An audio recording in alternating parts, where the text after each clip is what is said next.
Before we start section 8.3 tonight, I wanted to review another example from section 7.8.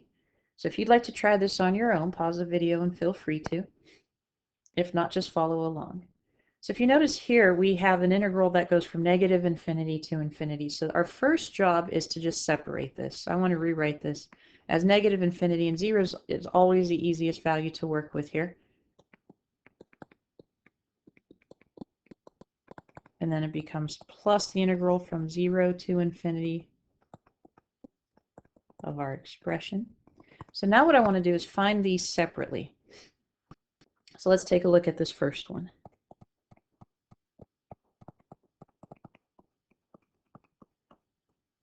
So because I have negative infinity as the lower bound here, that means I'm going to rewrite this as the limit as a approaches negative infinity of the integral from a to 0 of our expression. Now we have to figure out what integration technique we want to use here. You may think integration by parts because we do see a product. However, with this exponent e being raised to the negative x squared, if it was just e to the negative x, then that would be good. But because it's e to the negative x squared, I'm just going to use straightforward u substitution. So I'm going to let u equal e to the negative x squared. Then du is going to equal e to the negative x squared times negative 2x dx. We could see that this extra x here will go away over here. So I'm just going to write this as du. I'm just going to take the negative 2 over here. So I'm going to divide by negative 2 and then take a look at what we have left. We have x e to the negative x squared dx. So this whole thing just becomes du over negative 2. So this is quite nice. So I'm actually going to take the 13 over negative 2 out. So I'm going to have negative 13 halves and then times the integral from a to 0. It's really a 1 du that's here. So now this becomes a limit as a approaches negative infinity of negative 13 halves times u. But again, remember this is, and actually I'm going to go up here, this is actually x equals a to x equals 0. So the same thing I need to do right here, x equals a to x equals 0. So now I'm going to bring u back in, which is e to the negative x squared.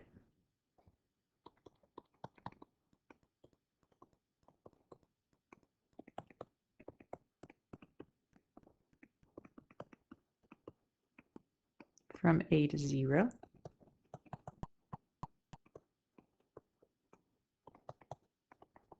So first I'm going to get e to the 0 minus e to the negative a squared.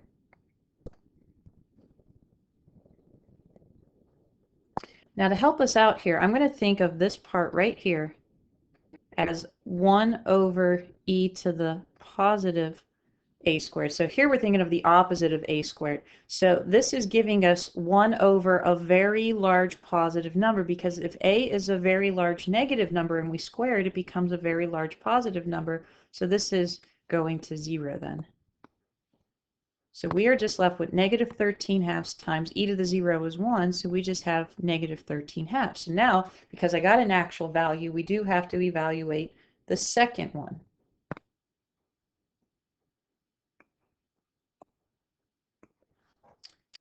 So let's continue with that. So we want the integral from 0 to infinity, 13x times e to the negative x squared dx. This time it will be the limit as b approaches infinity of the integral from 0 to b of our expression. We'll go through the same u substitution. So then du is going to equal e to the negative x squared times negative 2x dx, or du over negative 2 is equal to x times e to the negative x squared dx. So again, this whole part right here becomes du over negative 2. So we could do the same thing. Bring out that negative 13 halves times the integral as x goes from 0 to b.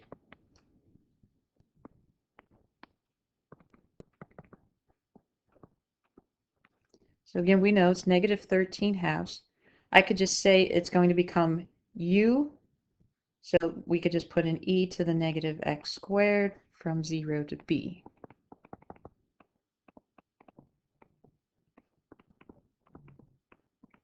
So here we're going to get e to the opposite of b squared minus e to the 0.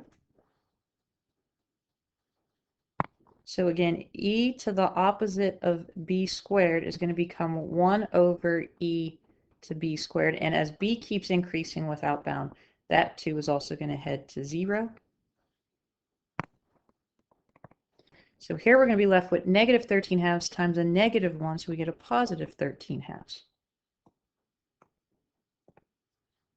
So now our integral from negative infinity to infinity of 13x times e to the negative x squared dx is equal to negative 13 halves plus 13 halves, which is equal to 0.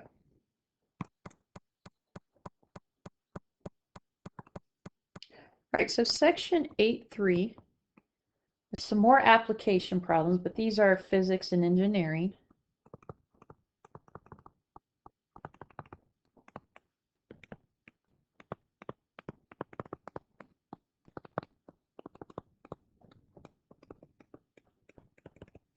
Now we're just going to focus on one type of problem from this. And that's to find the center of mass on a plate, or what we also call the centroid. So let's consider a flat plate. It's also called a lamina, with uniform density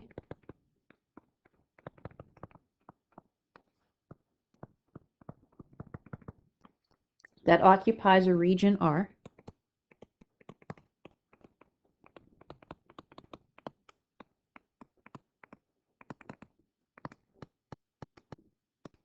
Of the plane.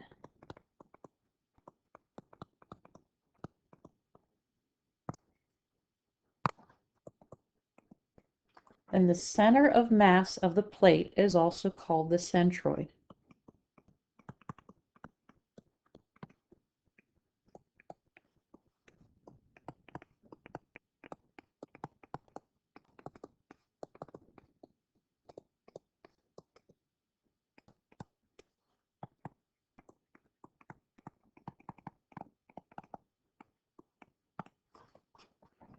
Now there's going to be two versions of formulas that we're going to use here.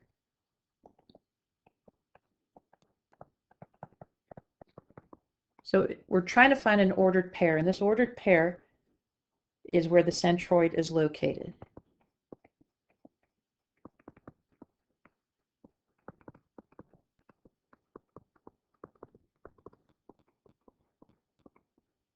So we say it's located at this very special point, we'll call it x bar, y bar, where the formula to find x bar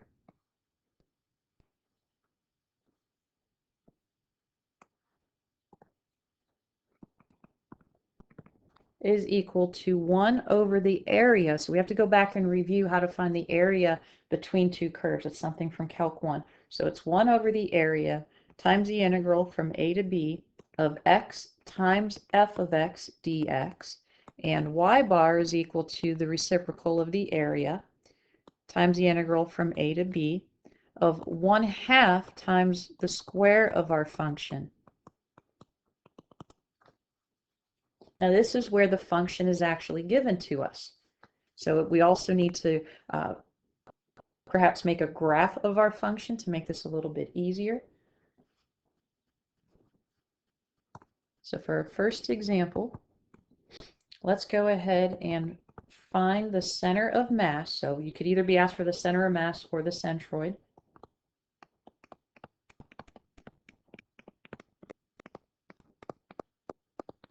Of a semicircle, I'll say a semicircular plate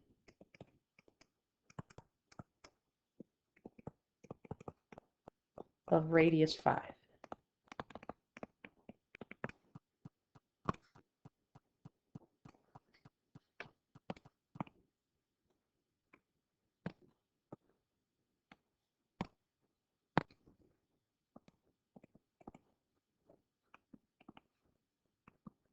All right, so we're going to go ahead and just draw a semicircle here.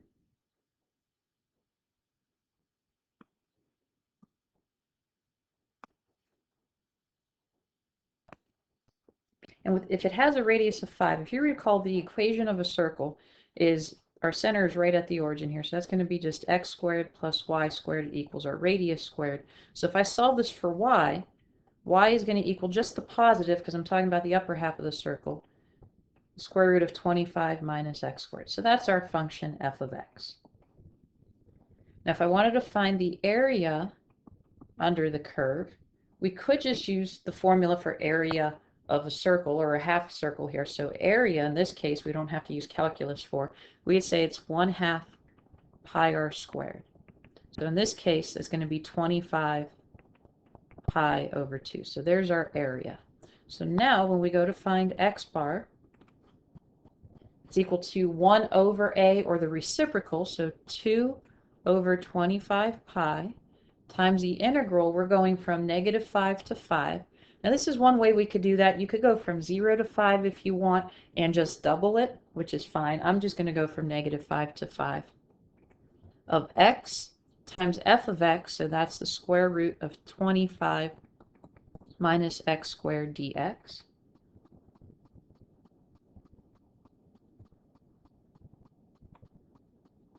So now I'm going to use u substitution here. I'm going to let u equal 25 minus x squared. So du is going to equal -2x dx, and then du over -2 is just going to equal x dx. And that's what's going to help us get rid of that x there. So x dx is getting replaced with du over -2. So now I could actually write this. I could bring out that -1/2. So I have 2 over 25 pi times -1/2 times the integral. And because I'm going to use the u substitution, I want to mark this that x goes from -5 to 5 of u to the 1/2 du. So I could simplify this. I'm going to get a -1 over 25 pi. I could take the antiderivative here, so I'm going to get u to the 3/2 and then times 2/3 instead of dividing by 3/2. Again, as x goes from -5 to 5. Now I can replace u.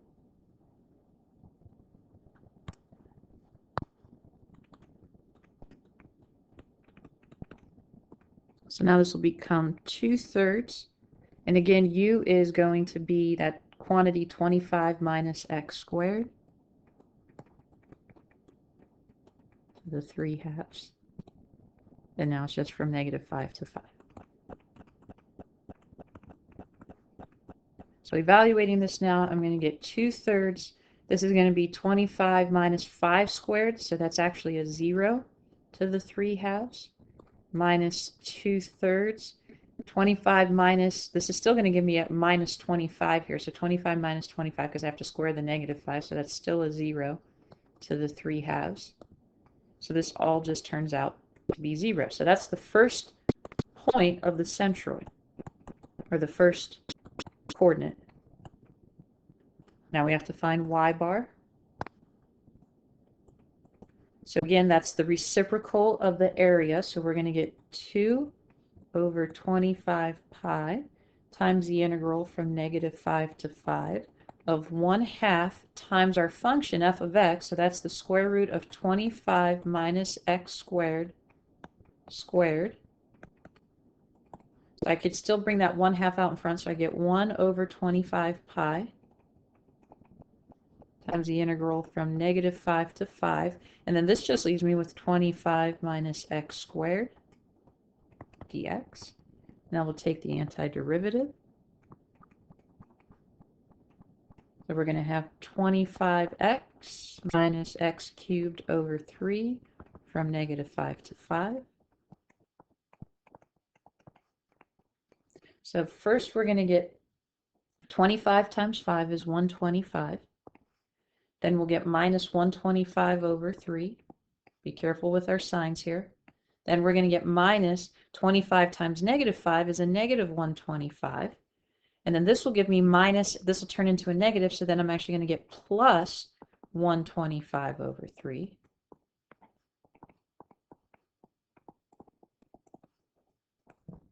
So this will give me 125 minus a negative 125 is 250. And then this will give me negative or minus 125 over 3 minus another one is minus 250 over 3. Getting common denominators here.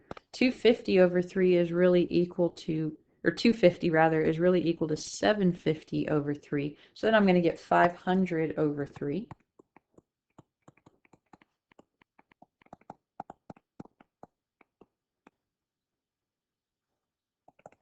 And 25 goes into 500 20 times, so I get a 20 over 3 pi. So now finishing this, the centroid is located at 0 and 20 over 3 pi.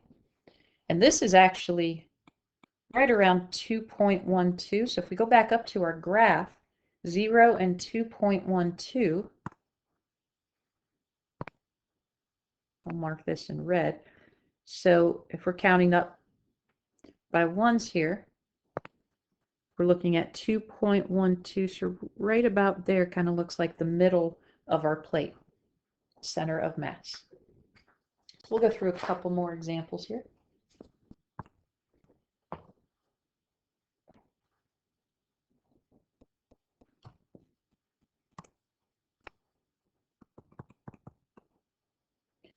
All right, so for our next example, let's find the centroid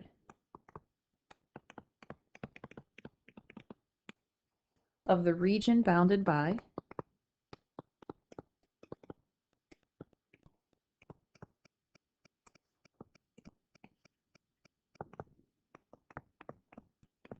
the curves y equals cosine x, y equals 0, x equals 0, and x equals pi over 2. So first we want to make a sketch of this.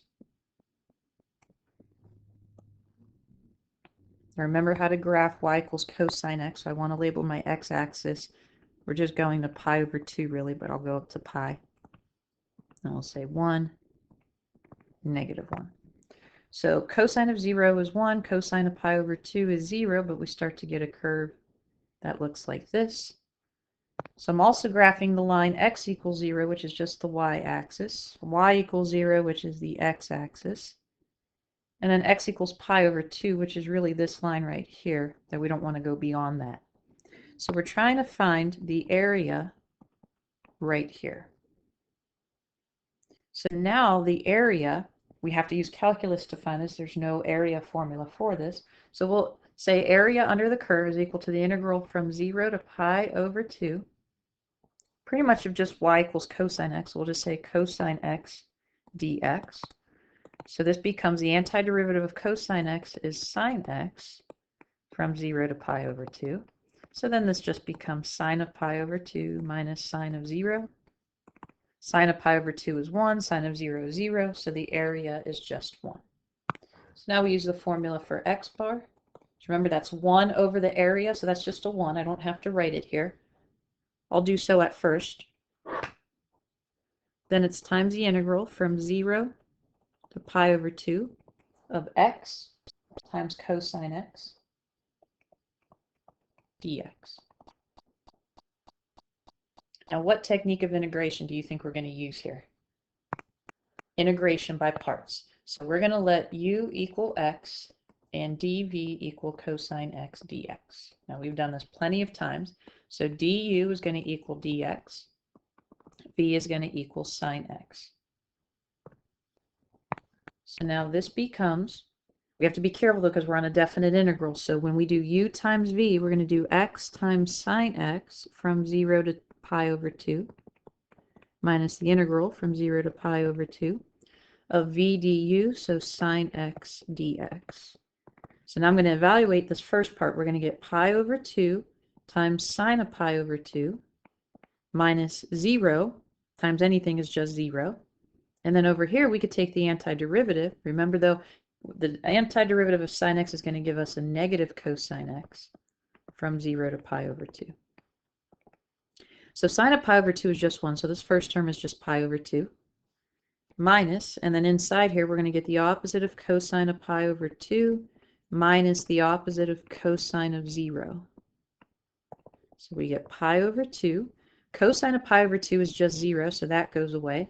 Then this will become a positive, but then we'll still subtract, and cosine of 0 is 1. So we're going to leave the ordered or the coordinate here just like this. So this is our x coordinate, pi over 2 minus 1. Let's go ahead and find y bar. So again, it's 1 over a, so just 1, of the integral from 0 to pi over 2. And then 1/2 times f of x squared. So our function is cosine x, so it's going to be cosine square x dx. So I'm going to take that 1/2 out. And we've seen this plenty of times too. We cannot use the Pythagorean identity. We want to use the half angle identity here. So we're going to get 1/2 of the integral 0 to pi over 2. We'll write this as 1/2 times the quantity of 1 plus cosine of 2x. I don't need the parenthesis out in front here though. So I'll move that 1/2 out in front. So now I have a 1/4 times the integral 0 to pi over 2 of 1 plus cosine of 2x dx. So now this becomes 1/4. We'll get x. And remember, this will become sine of 2x, but we have to multiply it by a 1/2. The good news is we don't have to use a trig identity here because we're actually just going through the 0 to pi over 2. All right, so this becomes 1/4. We'll get pi over 2 plus 1/2. Now this becomes sine of 2 times pi over 2, so this becomes sine of pi. Minus, we'll get 0 plus 1/2 sine of 0. So this becomes 1/4 times pi over 2. Sine of pi is just 0. Sine of 0 is 0, so everything in here is just 0, so we're left with pi over 8. It's nice when everything cancels out. All right, so our centroid is located at pi over 2 minus 1, comma, pi over 8. Now this is roughly, if you used a calculator just to see where this would lie, 0.571 and then a 0.393. So if we go back up to our graph, pi over 2 is like a 1.5 something. So if we're going to about a 0.5, that looks like right about here. And then we're going up a 0.3. So about a third of the way up could be something like this. And again, it's not an exact graph, but it's close enough. All right, so these first two examples, we used the first versions of the formula. But let's say this was when our curve was on top and then our lower boundary was just the x-axis. But what happens when our curve or our area is bounded between two curves and one of them is not the x-axis? So let's say if the region R lies between two curves,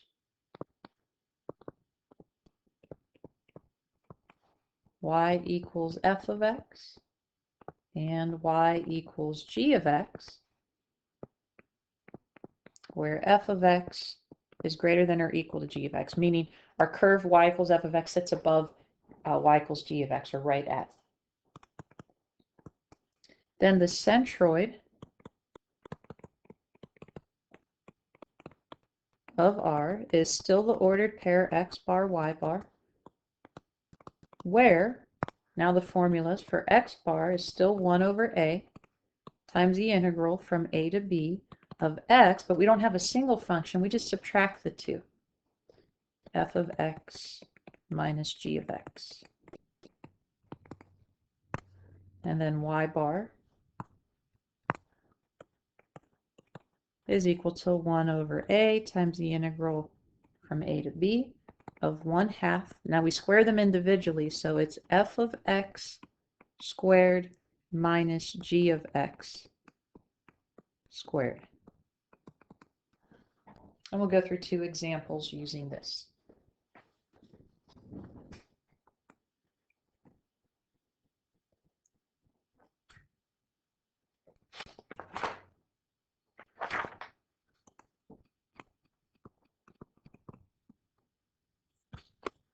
All right, so our next example, we're going to find the centroid of the region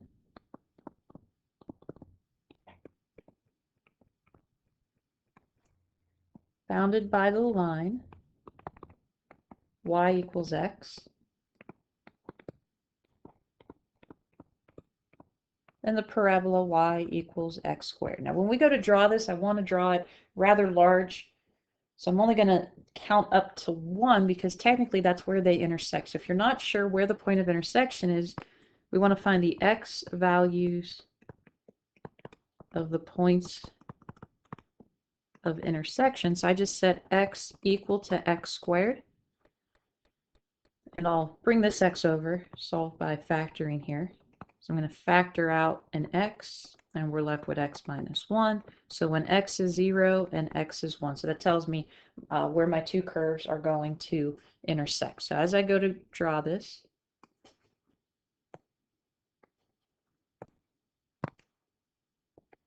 I just put 1 here and 1 here. Now y equals x is just a line. Passes through the origin and has a slope of 1.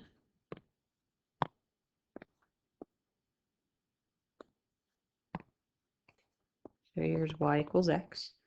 Now when I go to graph the parabola, I'm actually going to put a 1/2 in here because I need to know the proximity to this. Is it going to sit below or above? So I do know that 0 squared is 0, 1 squared is 1, but if I square 1/2, I'm at a 1/4. So it's actually going to sit just a little bit below. So this will be the start of the parabola here. So this is y equals x squared. So when I go to find the area, I'm looking at this part right here. So the area between these 2 curves is just the integral from 0 to 1. My upper curve is x minus my lower curve x squared. Now if this were a binomial, I would want to keep it in parentheses to subtract. So I'm going to calculate the area here.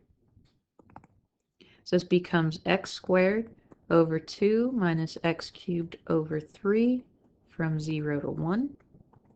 So I'm going to get a 1/2 minus a 1/3, pretty much minus zeros here. Getting common denominators, this will give me 3/6 minus 2/6, so my area is 1/6. So now we just use the formula. So x bar is going to equal 1 over a, so the reciprocal of 1/6 is 6, times the integral from 0 to 1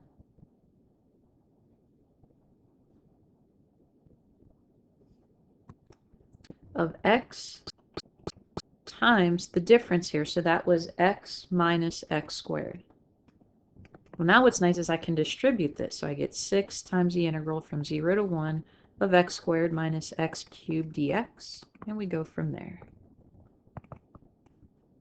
This becomes x cubed over 3 minus x to the 4th over 4 from 0 to 1. So it's 6 times 1/3 minus 1/4, pretty much minus 0. So this is really 4/12 minus 3/12. Or if you wanted to, you could distribute the 6. We're always trying to do things a little bit quicker. So in doing that, we're going to get 2 minus 3/2, which is 1/2. Or you could have gotten a common denominator of 12. So the x value of our centroid is 1/2. Let's find y bar. Again, 1 over 1/6 becomes a 6 times the integral from 0 to 1 of 1/2 times f of x squared, so that's just going to be x squared, minus g of x squared, which will be x squared squared, so it's x to the 4th dx. So I can pull that 1/2 out, so we're going to get 3. We can just take the antiderivative here. We're going to get x cubed over 3 minus x to the 5th over 5 from 0 to 1. So we get 3 times 1/3 minus 1/5 minus 0. And again, we could do the same thing here if you want. 3 times a third is 1 minus 3/5. So we get 5/5 minus 3/5, which is 2/5.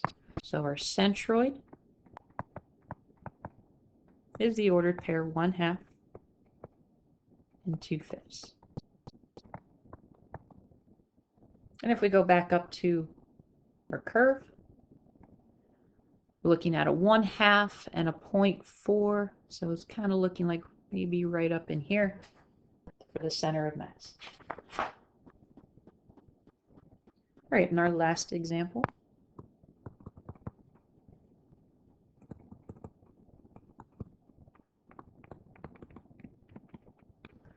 Find the centroid of the region.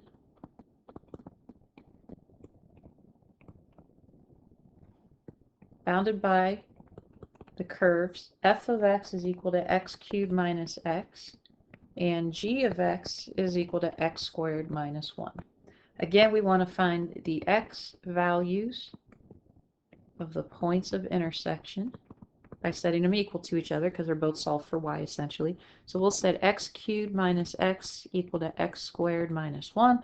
In this case, I'm going to probably need a factor by grouping because I want to bring everything over to one side. So we'll have x cubed minus x squared plus 1. So nice review and factor by grouping. I'm going to group my first two terms together, factor out an x, so it leaves me with x squared minus 1. Then I'm going to factor out a negative 1 from my last two terms, and that's going to leave me with x squared minus 1. Now I can factor out an x squared minus 1, a common binomial factor, and I'm left with x minus 1 right here. Set both of these equal to 0, so for this first one, x squared is going to equal 1, so x will equal plus or minus 1. Over here, x equals 1. So these two graphs intersect at -1, at x equals -1, and x equals 1. So let's go ahead and see what this graph is going to look like.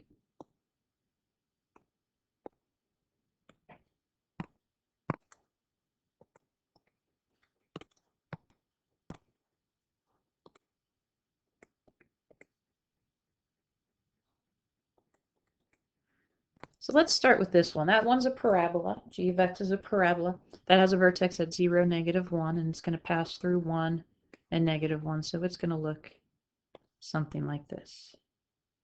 That's the easier one to graph.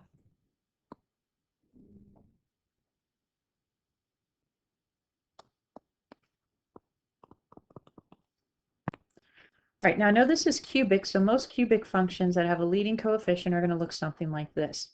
So I know this is going to go up through the -1. At some point it has to turn. It's also going to cross through 0 because when x is 0, I get 0 here. So it's got to come. I don't know how high up it's going to go, but it's going to come and turn. Now I know it can't go below the graph because there's no point of intersection there, so it has to turn some other point and perhaps go up like this. So here's f of x. So this is going to give me my area right here. So area is going to be the integral from -1 to 1. Now my upper curve f of x here, so that's going to be the x cubed minus x minus our lower curve, this one I do want to put in parentheses, of x squared minus 1 dx. So I get the integral from -1 to 1 of x cubed minus x squared plus 1. And we'll take the antiderivative here. So we're going to get x to the 4th over 4 minus x squared over 2 minus x cubed over 3 plus x from -1 to 1. Evaluating now, we're going to get 1/4 minus 1/2 minus 1/3 plus 1. Careful here as we subtract. Raising a -1 to the 4th is still positive 1/4, and we'll still get a positive 1/2, but this will be minus a -1/3, so we'll say plus 1/3, and then we'll have a minus 1. So the 1/4s are going to cancel. 1/4 minus 1/4 is gone. -1/2 minus a -1/2 becomes -1/2 plus 1/2. So now we're left at -1/3 minus a 1/3 is -2/3, and then we get a 1 minus a -1, so we get 2. So that's 6/3 minus 2/3, so our area is 4/3. So now x bar is going to equal the reciprocal of this. So we'll have 3/4 times the integral of -1 to 1. And is going to be x times, again, their difference. So we can just go right back up to here as we subtract them. So that's times x cubed minus x squared plus 1. And we'll distribute the x. Just to save a little space, I'm just going to go straight across. So we'll get 3/4 times the integral -1 to 1 of x to the 4th minus x squared minus x cubed plus x dx. Take the antiderivative here. So we'll get x to the 5th over 5 minus x cubed over 3 minus x to the 4th over 4 plus x squared over 2 from -1 to 1. So evaluating first at 1, we're going to get a 1/5 minus 1/3 minus 1/4 plus 1/2 minus, when x is a -1 now, we'll get a -1/5 plus a 1/3 minus a 1/4 plus a 1/2. And we'll see what cancels out here. So now we're at 3/4. We're going to get 1/5 minus a -1/5, so we're at 2/5. We'll get a -1/3 minus a 1/3, so we'll get minus 2/3. We have a -1/4, then this will become plus a 1/4, so the 1/4s are gone, and then the 1/2s are gone. So now we're left with 3/4. We'll get 15 as a common denominator, so we'll have 6/15 minus 10/15. So this will become 3/4 times -4/15, and we end up getting a -1/5 for the x value of our centroid. All right, next is y bar, so we'll still get 3/4, 1 over a, times the integral from -1 to 1 of 1/2 times, now here we have to go, the f of x squared becomes x cubed minus x squared minus a quantity of g of x squared dx. So we could say 3/8, we could pull that out, integral of -1 to 1. Carefully square this here, we're going to get x to the 6th. When I multiply these, that's going to be a minus x to the 4th minus x to the 4th, so minus 2x to the 4th and plus x squared. Next we have to subtract, we're going to get x to the 4th minus x squared, so minus 2x squared plus 1. Now we'll subtract. We still have 3/8 times the integral from -1 to 1. We'll still have x to the 6th minus 2x to the 4th minus x to the 4th is minus 3x to the 4th. X squared plus a 2x squared is plus 3x squared. Then we'll have a minus 1. Let's go ahead and take the antiderivative now. So we'll have x to the 7th over 7 minus 3x to the 5th over 5 plus, this will just be an x cubed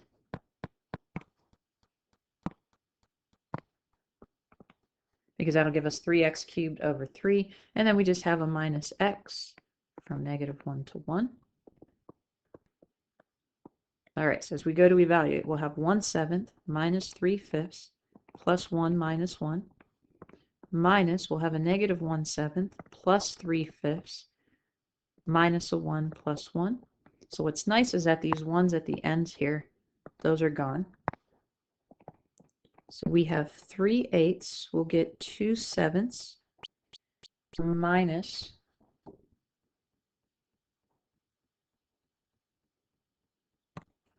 6/5.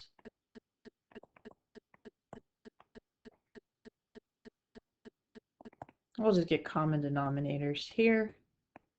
This will be 10 35ths minus 42 35ths. This is giving us 3/8 times a -32 over 35. 8 goes into -32 4 times, so that'll be a 3 times a -4. So we're getting -12 35ths. So we're finally through this problem where our centroid is -1/5, -12 35ths. So this is a -0.2 and a -0.343 approximated. So if we go back up,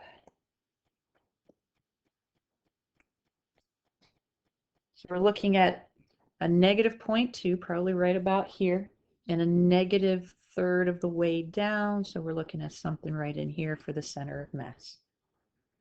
So that was all we're getting into from section 8.3.